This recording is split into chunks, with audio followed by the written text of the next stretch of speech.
बागलिंगमपल्ली में मुनक्किदा इजलास से खिताब करते हुए कल्वकुंटला कविता ने कहा कि तेलंगाना के क़याम के बाद जहदकारों और शोधा के ख़ानदानों के साथ इंसाफ नहीं हुआ।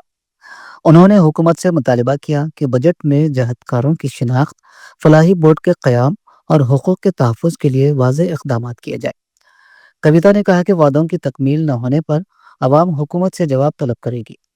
उन्होंने निजी इदारों में तेलंगाना के नौजवानों के लिए 20% तहफ़्फ़ुज़ात का भी मुतालबा किया और जहदकारों की रजिस्ट्रेशन के लिए ऐप मुतारुफ़ कराने का ऐलान किया। మొదటిసారి అధికారం ఇచ్చిరు ప్రజలు. ఎవరిని కాదని ఇచ్చిండ్రు? ఆనాడు కొట్లాడినాం మనందరం. మనకు ఒక రాజకీయ పార్టీ ఉండాలని 63 మందితో అధికారం ఇచ్చినాం. ఇచ్చిన తెల్లారి ఏమైంది? అన్ని పార్టీలు ఇళ్ళకే విలీనమైంది. నువ్వు ఎవరిని కోటేసినా ఇళ్ళకే వస్తారనేటటువంటి పరిస్థితి వచ్చింది. అన్నిటికన్నా ఎక్కువ ప్రజాస్వామ్య విలువలు అనేటటువంటి కాలరాయబడ్డాయి. ధర్నా చౌక్ ఎత్తేసిండ్రు. అసహనం ఎక్కువైపోయింది. ఎవరన్నా ఫేస్బుక్లో ఒక చిన్న కమెంట్ పెడితే ఎత్తుకొచ్చి పోరగాళ్ళని అరెస్ట్ చేసి కొట్టుడు పెట్టిరు. ఎవరన్నా యూట్యూబ్లో ఒక చిన్న మాట మాట్లాడితే ఎత్తుకొచ్చి పోరగాళ్ళని అరెస్ట్ చేసి పెట్టిరు. అది నచ్చలేదు తెలంగాణ ప్రజలకు. అందుకే అధికారానికి దూరమైన అహంకారం అనేటటువంటిది, ఆ యొక్క సహనశీలత లేకపోవడం అనేటటువంటిది కరెక్ట్ కాదు.